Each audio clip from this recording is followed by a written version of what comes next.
Hey guys, EagleX from ATX EagleX Gaming here today, and I wanted to provide some commentary over the Singapore Cup at the Grand Asian Open. This happened not this weekend, but the weekend before, so it's about a week and a half old. But I wanted to provide you guys this update as I don't see a lot of this type of content out there. This is over the BT17 format, even though the decks being featured in this match are more of BT16 decks. It just kind of shows how powerful some of those existing decks are still. And if you guys enjoy this type of content, don't forget to like, comment, subscribe. And if you want to watch the original stream, you can find it in the description of this video.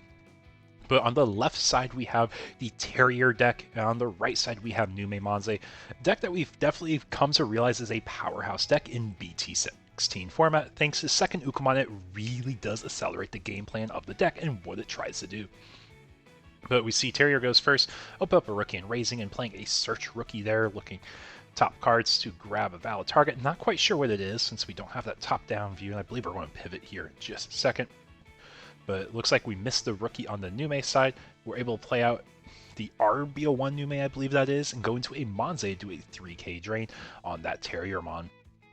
We do have that Lotmon in raising. We're opting for the agility training here, looking at top 2, looking at Rapidmon level 5 and Rapidmon level 4.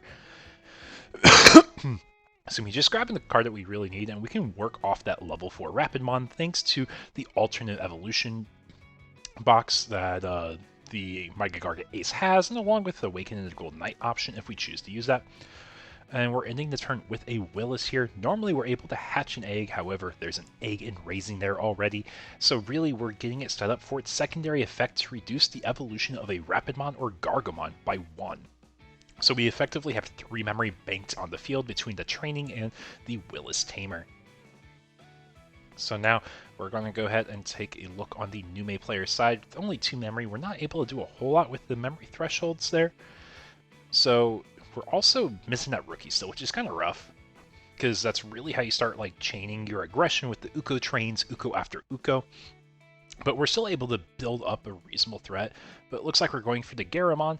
Garamon on play, pitch a Numemon a name and draw 2. Pitching the Platinum Nume, which is probably the highest priority guy to get in the trash, as it's our best call target for Nume X under certain circumstances. I guess I should say it's circumstantial, but it's pretty good to get a level 6 off of a deletion effect floating. So now we're looking at 1 Tamer on the Terriermon side, which we do see the BT8 Rapid. That's a really good way to access a 1 Digimon Suspend and 5k Drain, effectively getting rid of the Garamon, or doing a really favorable trade into that Monzaemon if we're able to win that battle there. So we're going to go ahead and raise up that Lotmon. And we don't have anything to give Alliance to, I believe that's the Lotmon we see here, but we're cracking the agility, we're tapping the Willis, the interruptive effect to reduce the evolution cost by 3 in total. Fun fact, if you guys don't know, you do have to interrupt the effect of cost reduction, otherwise you're not able to fundamentally reduce the costs. So we have to basically declare what the cost is going to be beforehand. But we go into that BT8 Rapid, we tap 1 dude because we have 1 Tamer and do a 5k Drain. So we got rid of 1 of the bodies here, and then we go into the Garget Ace here for 5. We're going to suspend our opponent's Monzaemon, and it won't be able to Digivolve during this next turn. So that shuts off Platinum plays, it shuts off Monzae X plays, and just kind of explain the effect here. But it really just stops them from going taller and being aggressive with this stack, because going Monzae X over a Monzae is 2 checks, which is really powerful, not to mention that you also get at least a 4k Drain if you're able to play a Digimon by the Monzae X effect. So we're going to go ahead and take a look here, and we did draw into an Ukomon, which will help us get, like I said, that Uko train going. We draw into Monzae X, which we unfortunately can't use over that RBO1 Monzae because of the Mega Guard Ace effect. But we are able to start building up either a second stack, or we can just keep going wide with a bunch of level 4s, which is typically a struggle if we go against the BT8 Rapids, but with only 1 Tamer out this time, it's not as big of a concern. So it looks like we got the RBO1 Nume here, which is really good to play in the mirror match under a Valk effect if you can't get a Platinum on the field, just because it'll still progress your hand state as you can build up your hand. And it looks like we are opting to play out the RBO1 Nume, going to 2. Then we're going to go ahead and Digivolve into Nume X.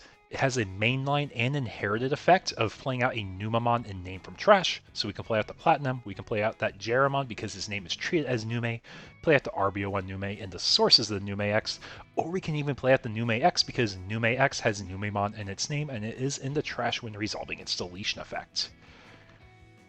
So we got quite a few things kind of building up there, and then we finish the turn on the Monzae X here. Unfortunately, we don't get the effect because we don't have a Monzaemon or X antibody in the source, but we're still able to get a level 5 here. And we're able to have the floating effect, which we would have anyways, but it's just a little bit harder to answer if you can't go into a Rapidmon here. So we're looking at the Terrier side here. They got the Terriermon and Raising, so they're ready to get another stack going. And I don't know what exactly our game plan would be here. You can start pushing security, but it looks like we're going for a trade over the Monzaemon. It is 12k over a 7k body.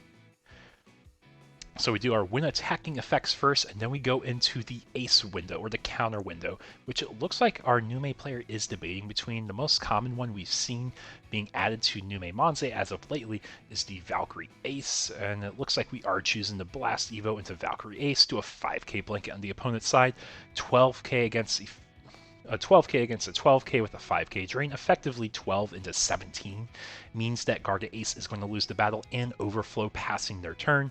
So Nume is able to push out that Ukomon and then hatch and gain a memory, and we see that Uko train is starting to build up as we're going to start building board, putting pressure, and it really put the Gargomon or the Terrier player behind losing that battle. Honestly, it's kind of rough just to get aced there.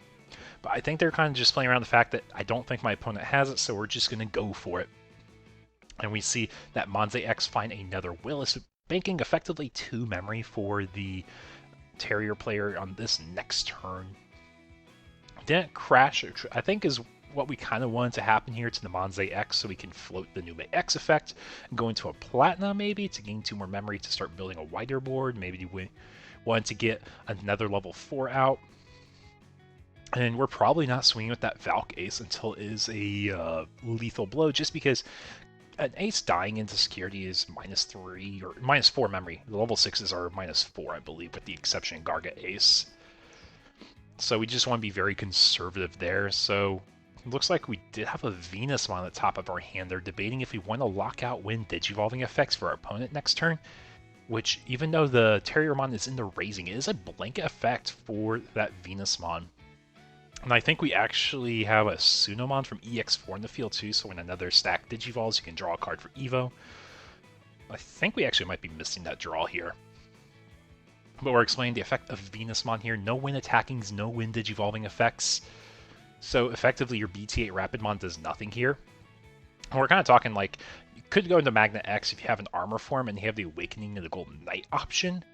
But you don't get your Wind Digivolving effects, and we can't use the All Turns effect of Magnamon X with a Venusmon out. It just kind of shuts down that play route there. So I think our best play here is to either use the Double Typhoon, not the Double Typhoon option, but Giant Missile option to remove a stack.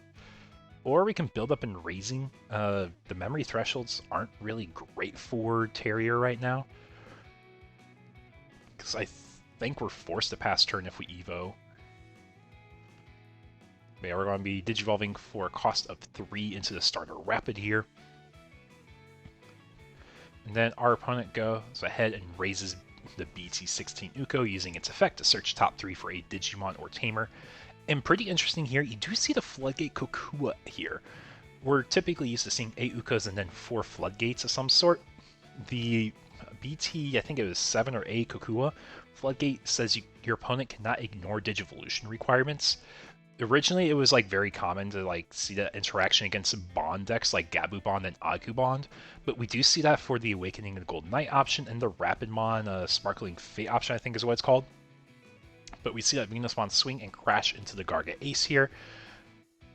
And we're going to call out that Platinum Nume because it has Nume in name for the Nume X effect, and we're going to pitch a card, gain 2 memory, pitch a Nume, I should say.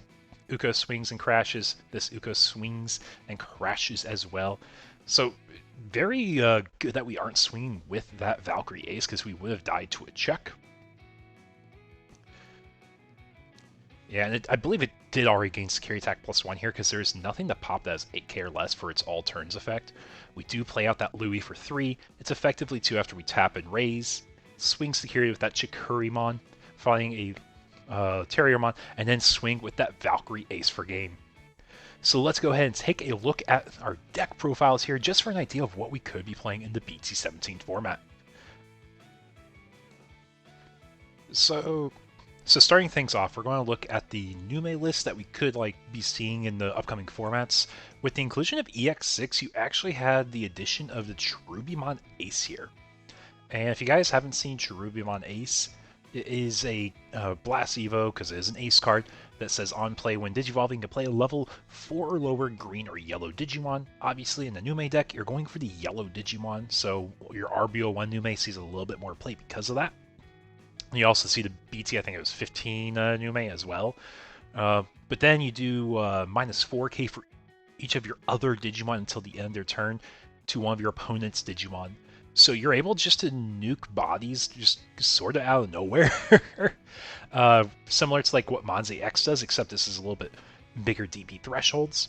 But this is a card you will see in the upcoming formats over here with the NumeMonzae decks. You do see the Valk Aces still, you see the Venus Mons, and you see the Uko base that I was mentioning. And yeah, there's the BT15 Nume you see, there's the RBO1 Nume you see, just because of the Shrooby Ace.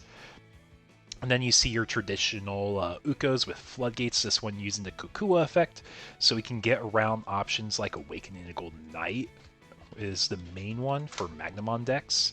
Awakening of the Gold... There we go. Awakening of the Golden Knight, because this ignores Digivolution requirements. Similar with, I believe it's called Sparkling Fate. It's a yellow option, Sparkling, I think. It's Sparkle of Fate, that's what it is. Very similar here, you can ignore Digivolution requirements and go into your Rapidmon bodies. So that's a reason you'll see this card see a bit more play. We can kind of just glance at some of the other lists. This is emphasizing more the Valk Ace angle. You got your Satsuki's and Louis, nothing new there. And then just your good old rookie base. You got a little bit of a D-Brigade base here, which is kind of interesting. Prevents your Digimon from leaving play. I'm not entirely sure why that's in play, but you do have the EX5 or EX4 Edamon that we've seen lately, and this is really emphasizing your Valk Ace combos.